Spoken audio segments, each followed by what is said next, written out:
Hi there, and welcome to this Preseen analysis, which is brought to you in conjunction with PQ Magazine and by myself. If you don't read PQ Magazine, please do so. It comes out every month. You can download it digitally. It's free, and Graham and the others behind it are massive supporters of accounting students, and it's a source of lots of great information that's all free. In terms of who am I? My name's Sean Purcell. I work as an expert tutor for the ACCA and have been involved with SBL right from the beginning.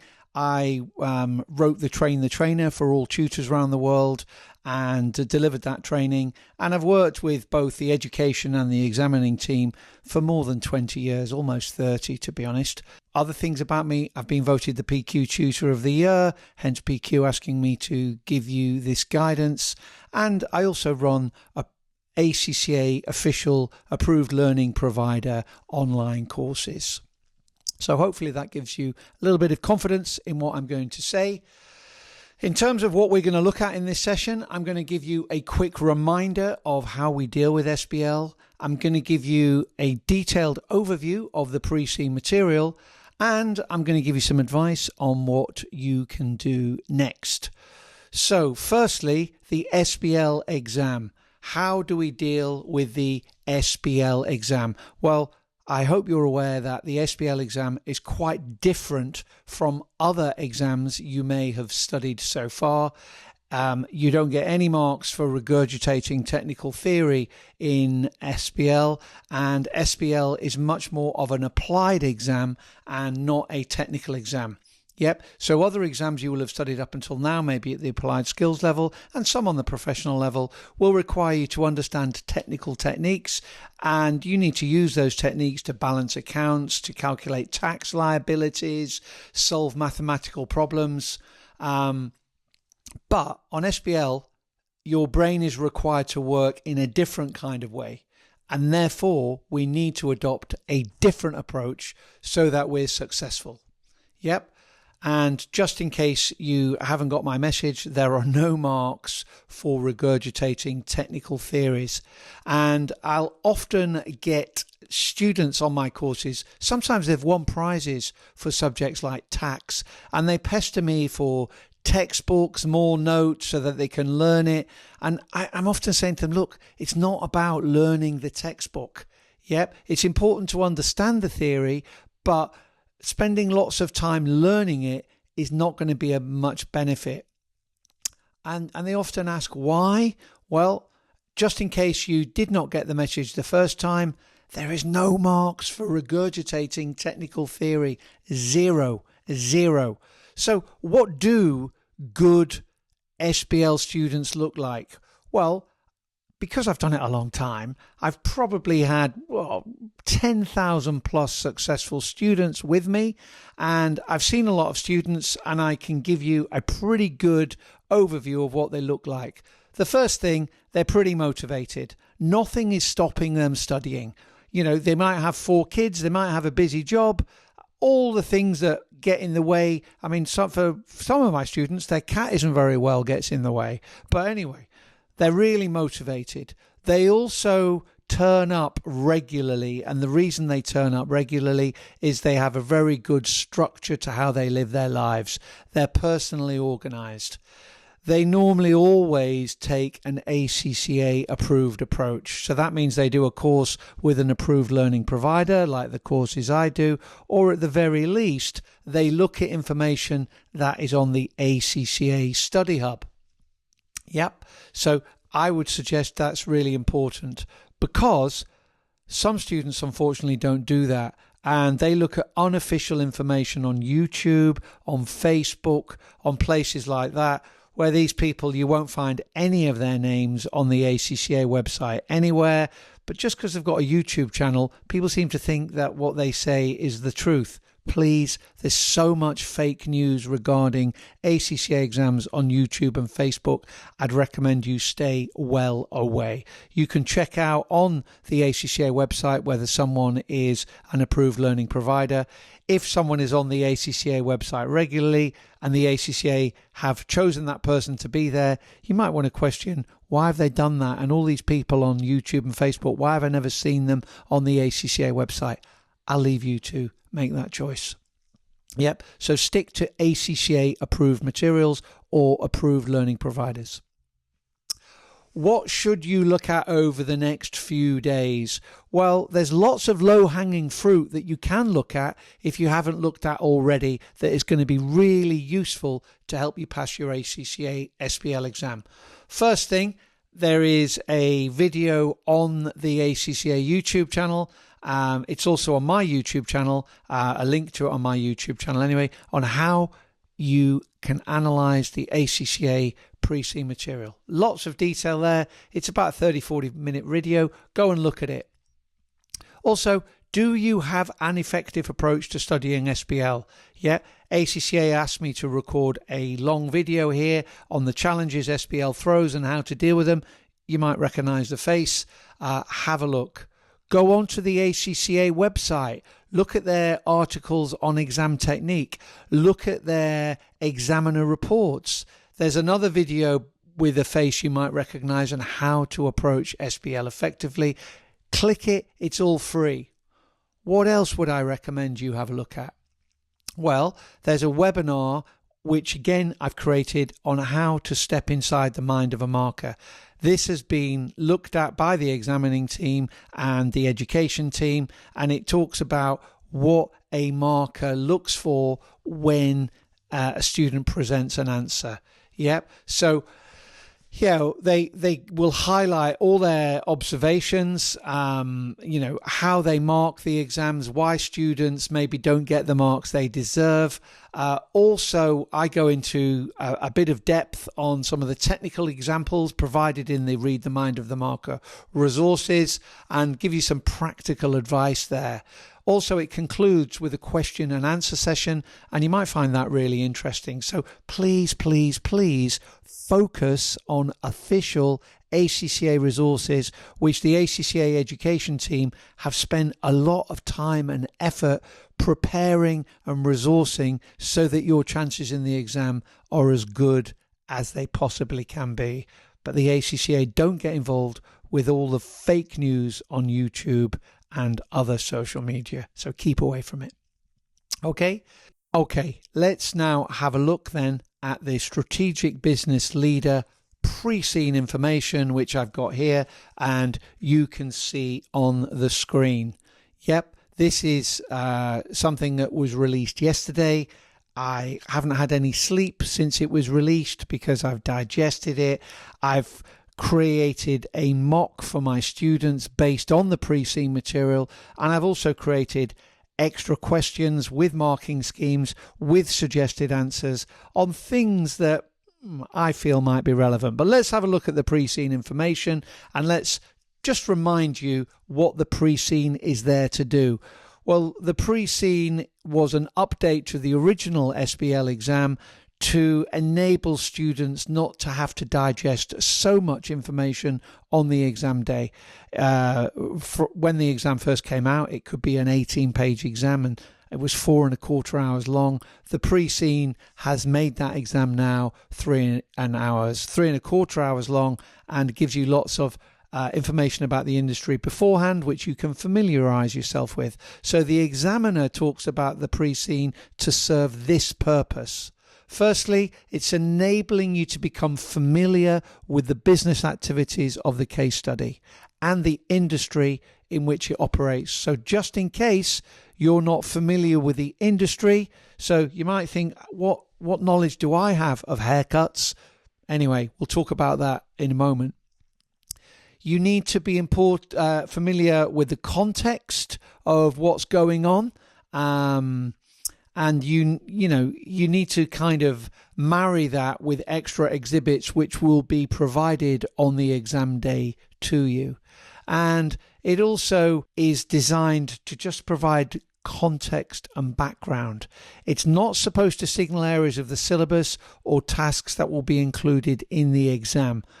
But if you've taught this for a long time, you might be able to see some triggers that could lead you down certain roads. But I wouldn't use that as an indicator of what only to look at.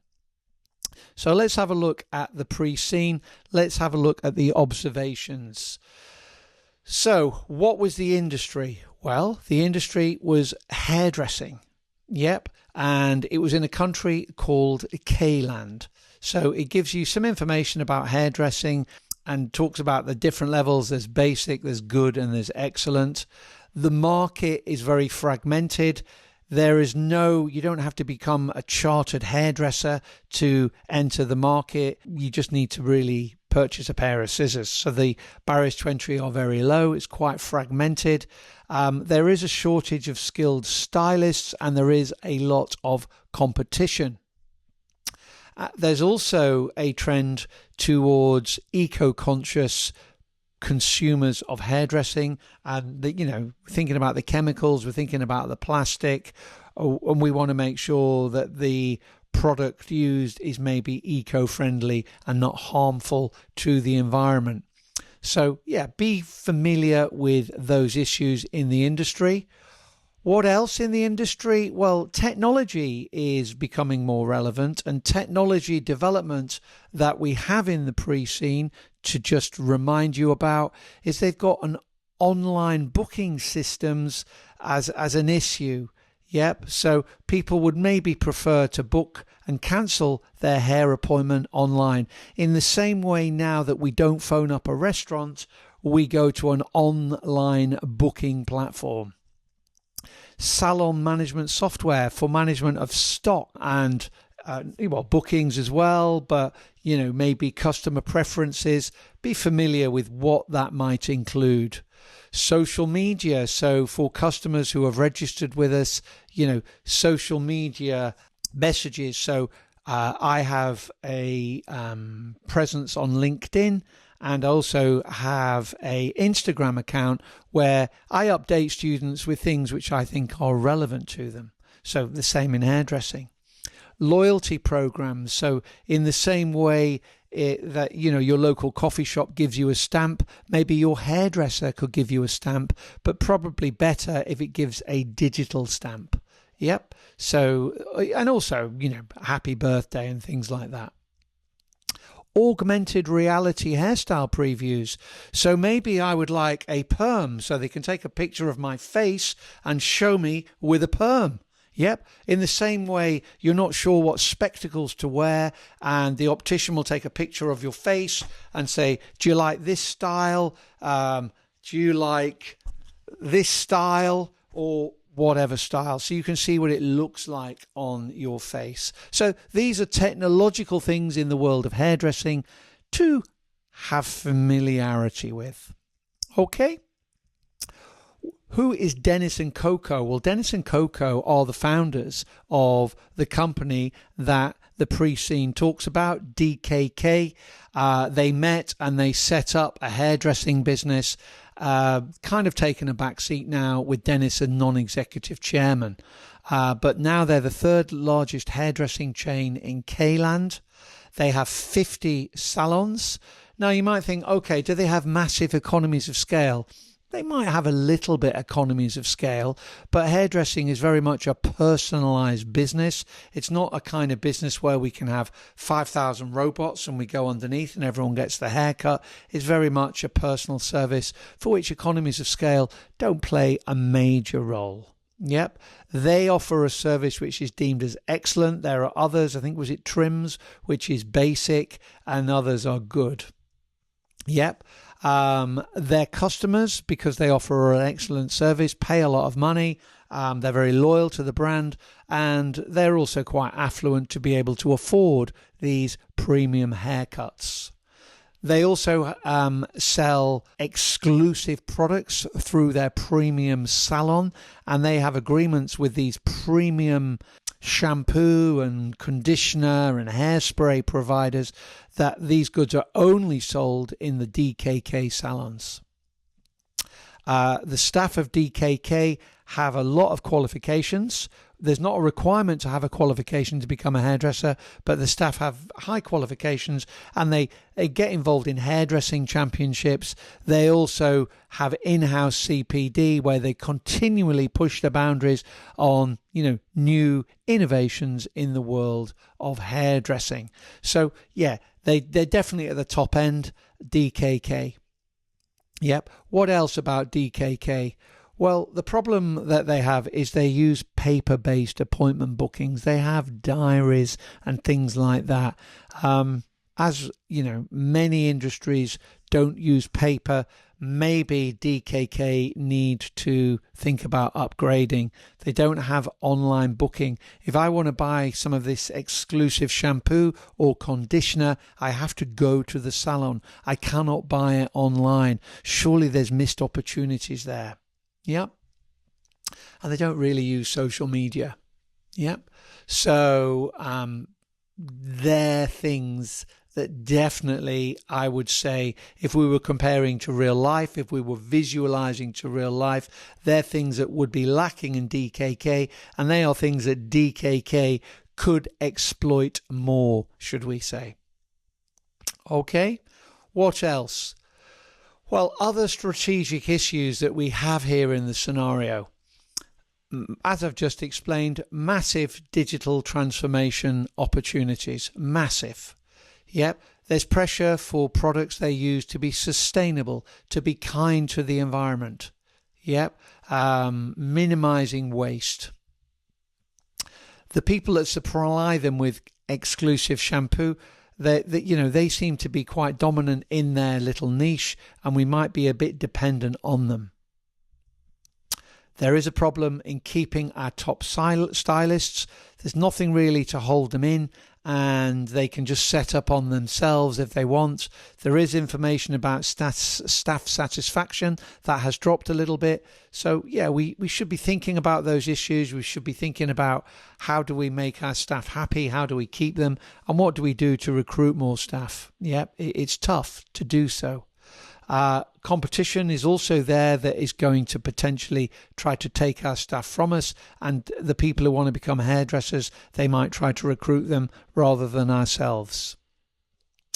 If we don't abide by maybe ethical standards, professional, like they talked about a patch test on some of the dyes and stuff like that, it could very easily lead to our reputation being damaged. So we have to watch out for that.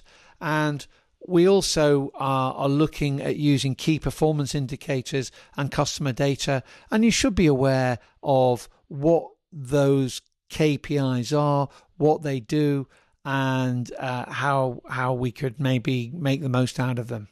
So just on that KPI, we've got an appointment booking rate. Make sure you understand what that means, the hours available and how many hours are booked in the hours available. Revenue per appointment hour. So it talks about the highest margin thing wasn't haircuts, I think it was product.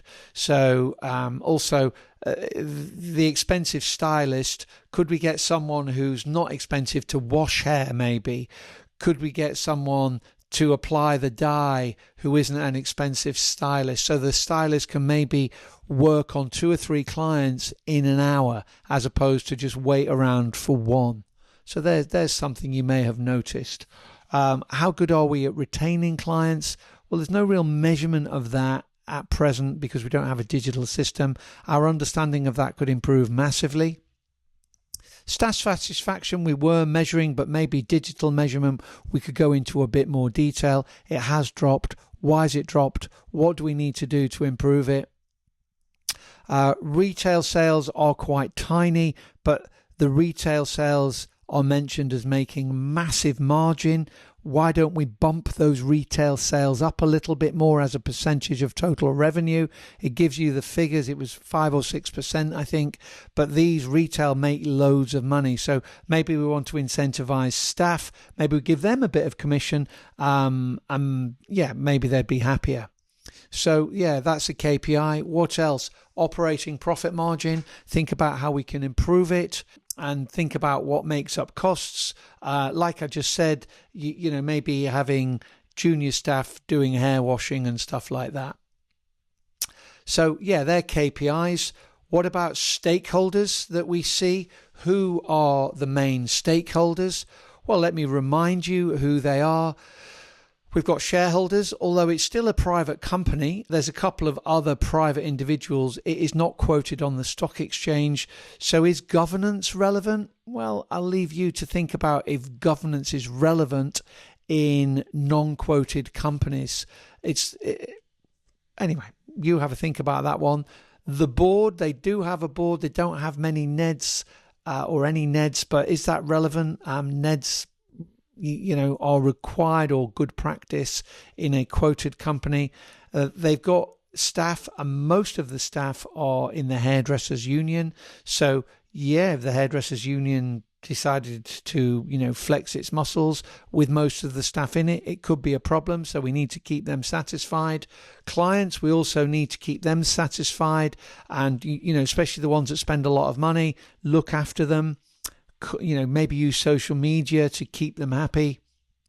Suppliers, we were relying on these exclusive fancy shampoo and conditioner and other hair care products. If you think about it, a cheap bottle of shampoo would normally come in a plastic squeezy bottle, whereas some of these salon based shampoos will come in an aluminium bottle. It feels better. Yep. In the same way, expensive Coca-Cola comes in a glass bottle and cheap Coca-Cola comes in a 2-litre bottle. The same trick is played with shampoo and other hair care products. If you look at someone like L'Oreal online and you look at their salon collection and you look at their everyday stuff that people buy in the supermarket, you'll see the packaging is very different. I wonder whether the contents are that different. Anyway, I'll leave you to work that one out. We've also got an association who good hairdressers are members of. It's good to make sure that they value DKK services. We've got a government, so government would provide legislation on maybe working hours, on the chemicals used in hair care products and stuff like that. So we do need to keep the government happy. And there's also local communities. So local communities will obviously, by word of mouth, talk about how great or not so great a hairdresser is, and it's important that we keep them happy and we don't do anything to upset them. Obviously, if we were doing a question on stakeholders, we would think about power and interest, and we'd think about what kind of behaviors we would show to each of those stakeholders. So there's a summation of strategic issues of the industry, of DKK, of important KPIs and stakeholders. With all that information, what would you prepare for? Well, what would I suggest that you look at? The kind of things I'd suggest you look at, definitely be looking at digital transformation, definitely be looking at online booking potential. With that digital information, think about big data, think about customer relationship management systems and what they could do and how they work. This is obviously going to involve change, so think about change management. Think about sustainability issues, think about how do we become more sustainable? How can people check whether we're sustainable? Think about integrated reporting maybe. What else would I be making sure I've refamiliarized myself with? Marketing. So I talked about, if we think about marketing and 4 Ps, the packaging of expensive shampoo will be in a lovely bottle. It won't be in a plastic squeezy. So that's one of the Ps of packaging. The price will be expensive because when it's more expensive, people perceive it to be better. Yeah, it'll be promoted in fancy magazines. But also think about e-marketing. Be inspired by the 6 I's. Maybe think about some extra KPIs that we could use that fall in line with where we want to be going forward. Think about suppliers, think about outsourcing. Yep. That was something that came up. Risk management, it talked about risk. Think about how we measure, how we mitigate risks. Staff, there was a bit of falling in staff. So how do we retain them? How do we motivate staff? What would we do there? I mean, I mentioned commission, a good workplace, good salaries, happy environment. Also, I mentioned a little bit about governance. Think about governance. Think about stakeholder management. Well, what else? What are my students doing just so you can benchmark yourself against them to make sure you're competitive with what they're doing? So in terms of what my students have been doing, they've been doing mocks on the ACCA iAssess platform. And if you've not got familiarity with the ACCA iAssess platform, make sure you do. It's not Word, it's not Excel, and it's important that you practice on there. So their final mock, so some students are doing a fourth mock, some people are just doing a mock course. We have here some of those videos I mentioned earlier. They have to do it on the platform, and then they submit a PDF of their mock here, and then I get that marked by ACCA SBL markers, actual markers, and it's not just marked, you get comprehensive feedback. So my students haven't taken the mock yet. There are still a few places on the mock if you want to do a mock. So I'm obviously not going to reveal the final mock questions, but in addition to my mock on the iAssess platform that is done to time, because of what's said in the pre-scene, I also have extra questions which are linked in this case to DKK. So people who do the mock get the mock, and then I have questions here on various things: integrated reporting, social media strategy for DKK, if they make an acquisition of a rival. So, when you're making a strategic choice like that, think about suitability, feasibility. I've even thrown something on performance evaluation using balanced scorecard. If we look at something like cybersecurity, governance and risk, there all could be questions. So if you were just to give you an idea, what does this look like? So just to give you an example, what they're getting, if I click on one of the extra questions related to DKK, following the release of the pre-scene material, I've written an exhibit which kind of links into integrated reporting. And basically, there's a question from institutional investors about how they develop and retain stylists, client loyalty, digital investments, etc. So that's a typical kind of exhibit you might get. Obviously, I'm just speculating, but it's good to have familiarity with the requirements here. So then we are asked to provide notes, which evaluate how could integrated reporting and associated capitals meet the information needs of DKK's key stakeholder groups. So obviously, if you just regurgitated the 6 capitals, you're not going to get any marks. You need to contextualize the integrated reporting, and hopefully my students are going to be doing these in addition to the 4 mocks they've now done to time, and then this is a suitable KPI, and then I give them a realistic answer, but many more points than would be needed in the actual exam to give, and a marking grid and a professional skills commentary, just so you can understand what would be expected. So that's what they're doing. They're working hard. They're doing mocks. They're getting those mocks marked. With regard to just DKK, they're doing a full mock. And then they've got how many here? 1, 2, 3, 4, 5, 6, 7. About another 140 extra marks in addition to the mock on DKK. In addition to that, the students on the mock will have access to pre-scene material, an article on motivation, an article on how to get the most out of revision, an article on your brain, something on podcasts, article on planning to be successful in the next 2 weeks, exam technique. You can find a few of these on my YouTube channel. So, have a look. And just keep steady. So that's what my students are doing. So I just want to remind you, the main thing, SBL is an applied exam, not a technical exam. You really need to practice mocks, and if you can get feedback, although there's not much time for June now, there is a few places left on my course, but the key thing is understanding the importance of timing, of layout, of mark focus, of reading the requirements carefully. Yep. Get yourself organised for the next couple of weeks. Look at the examiner's reports. Practice mindfulness, breathing to help control stress if you're stressy, and no marks for regurgitating technical theory. And I wish you all the very best. Keep calm on the day and let no marks go free. I hope that helps.